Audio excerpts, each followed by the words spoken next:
Hello বন্ধুরা, শুভ নববর্ষ সবাইকে। সবাই কেমন আছো? নিশ্চয়ই ভালো আছো আর ভালোও থাকবে আশা করি। সারাটা বছর যাতে তোমাদের সবার খুব খুব ভালো থাকো, অনেক অনেক আনন্দ করো, সবাই খুব মিলমিশে থাকো, সেটাই ভগবানের কাছে কামনা করি।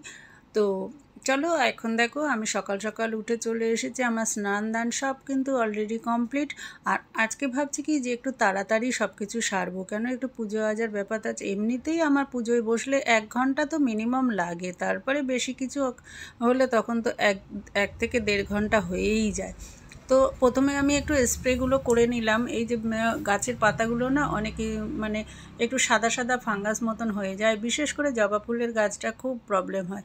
আর বেগুন গাছটার জন্য আর অনেকগুলো ফুল ফুটেছে, সেগুলো যাতে নষ্ট না হয় তার জন্যে একটু স্প্রে করে দিলাম। কুঁড়ি যখন থাকে তখন থেকে একবার স্প্রে করতে হয়, তো প্রতিটা গাছে প্রচুর কুঁড়ি এসেছে, তো এই জন্যে একবার করে স্প্রে করে দিলাম যাতে কুঁড়িগুলো ভালোভাবে ফুটতে পারে।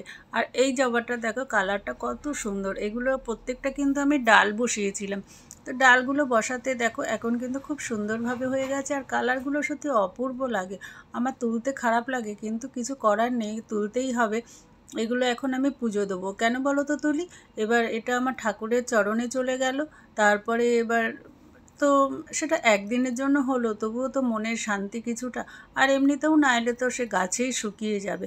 আর ঠাকুর প্রথম গাছের ফুল একটুখানি যদি দেওয়া হয় তো কিন্তু মনটা কিন্তু খুব ভালো লাগে। যখন পুজো দিতে বসে দেখি গাছের ফুলগুলো ঠাকুরের পায়ে, তখন কিন্তু সত্যিই খুব ভালো মনে হয়, যেন যে আমার কাজটা কিন্তু সাকসেস হয়েছে, জীবনটা সার্থক হয়েছে।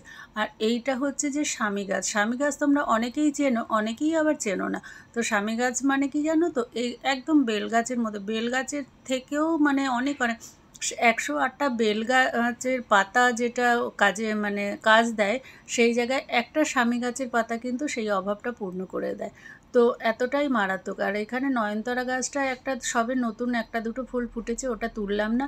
আর এই পাশে দেখো আবার এটাকে আমি গৌরী জবা বলি, যেহেতু পিঙ্ক কালারের, এটা তো অনেকে বলে যে গৌরী জবা নাকি, সেই জন্য আমিও বলি এটাও পঞ্চমুখী জবা।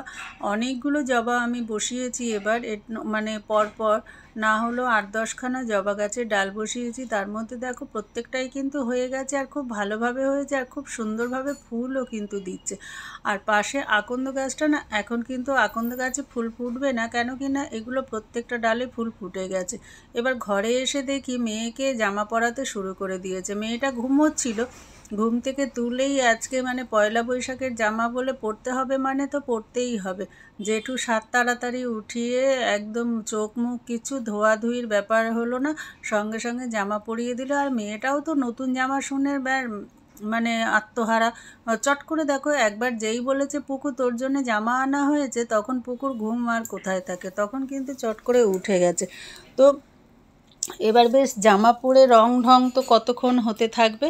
আর সবাইকে আর শুভ নববর্ষ জানাচ্ছে ঘুম থেকে উঠে, কিন্তু জানালে হবে কি হবে, ওর সব সময় কিন্তু দুলতেই থাকে, দুলতে এত হেলতে থাকে, মানে কোনো সময় স্থির না। আর জামাটা কেমন ফিটিংস হয়েছে সেটা তোমাদেরকে দেখাচ্ছে। আর ওর কথাগুলো আমি নিতে পারিনি, বা আমাকে পুরোটাই ভিডিও ভয়েস ওভার করতে হয়েছে, কেন কি না বাইরে মাইকের আওয়াজ এত আসছিল যার জন্যে কিন্তু আর আওয়াজগুলো আমি ভয়েস ওভার করতে হয়েছে। তারপরে দেখো এবার সকাল সকাল আমাদের টিফিনও রেডি হয়ে গেছে। টিফিনে করেছি কি ফুলকপি আলু ভাজা আর লুচি। তো এগুলোই এখন দিদির টিফিন। আর নিয়ে বসেছে, তো এবার খাবে কতটা তার কিন্তু কোনো ঠিক নেই। তো ও এখন যেটা বলছে সেটা তোমাদের বলে দিচ্ছি, কেন ভয়েস ওভার দিয়েছি পরে, সেই জন্য ওর কথাগুলোও শোনাতে পারিনি তোমাদের। কথাগুলো খুব মিষ্টি মিষ্টি লাগে, খুব ভালো লাগে, কিন্তু প্রচুর কথা আছে, সেগুলো পুরো ভিডিওটাই আমাকে ভয়েস ওভার দিতে হয়েছে। মানে দোকানেও যে ভিডিওগুলো হয়েছে সেগুলোও রাস্তার সামনে, সেগুলোও তো ভয়েস নিতে পারি না। আর এখানেও কিন্তু নিতে পারি না, বাড়িতেও কিন্তু আশেপাশে মাইক চলছে, প্রচণ্ড মানে আওয়াজ হচ্ছে, ওই জন্যে। তো তোমরা তো জানোই পাশের আওয়াজে আসলে কি অবস্থা হতে থাকে। যারা ভিডিও করো তারা কিন্তু খুব ভালো এই মানে অবস্থাটা বুঝতে পারবে যে কেমন হয়। আর কতক্ষণই বা বলো চুপ করে থাকবো। এখন একটা লুচি খেতে খেতে ওনার নাকি লুচি খাওয়া হয়ে গেছে, বন্ধুদের টাটা করে জানিয়ে দিল বন্ধুরা আমার খাওয়া হয়ে গেছে। তা আমরা দোকানে চলে এসেছি। এবার দেখো দোকানে এসে দিদি সবাইকে শুভ নববর্ষ জানাচ্ছে। আর শুভ নববর্ষটা যেভাবে বলছিল তোমাদের যদি শোনাতে পারতাম তো আমার খুব ভালো লাগতো। শুভ নববর্ষটা ওর মুখ থেকে শুনতে খুব মানে সত্যিই খুব অপূর্ব লাগছিল। আর এটা শুভ নববর্ষটাকে কেমন একটা বেশ কী যেন অনবর্ষ না যাই হোক কী এরকম একটা কী যেন বলছিল। তা তোমাদের সবাইকে ভালোবাসাটাও দেখালো যে বন্ধুরা তোমাদের সবাইকে এইভাবে ভালোবাসি, তোমরা আমার পাশে থাকো। তোমরা ওর যে চ্যানেলটা আছে সেটা কিন্তু ও খুব বেশি ভিডিও দিতে পারে না, কিন্তু মাঝে মধ্যেই ডেলি একটা দুটো অন্তত দেওয়া হয়। আবার মাঝে মাঝে গ্যাপও হয়ে যায়, কেননা সবসময় ও আমার কাছে থাকে না সেই জন্যে। আর আমার কাছে যেদিন যেদিন থাকে তখনই কিন্তু আমি ওর একটা করে ভিডিও তোমাদের সাথে শেয়ার করে দিই, ও কী করছে না করছে সেই জন্যে। আর অনেকেই কিন্তু মেসেজ করেছো যে তোমার দিদিভাইটা কোথায় গেল। তো আমার দিদিভাইটা আমার কাছে থাকে, আবার কখন আমার কাছে থাকে না। তো সবাইকে শুভ নববর্ষ জানাচ্ছি। আমি বারবার বলছি দিদি একটু স্থির হয়ে দাঁড়াও, স্থির। আর কে কার কথা শোনে, একদম মনে হয় কি যে ওর যদি একটা মানে ল্যাজ থাকার না পিছনে লাগানো থাকতো না তা মনে হয় ভালো হতো। তো এখন দেখো মিষ্টির প্যাকেট নিয়ে এসেছে, পুজো দেওয়া হয়ে গেছে, কিছুটা লাড্ডু ঘরে রয়ে গেছে, ওগুলো রেখে আসা হয়েছে।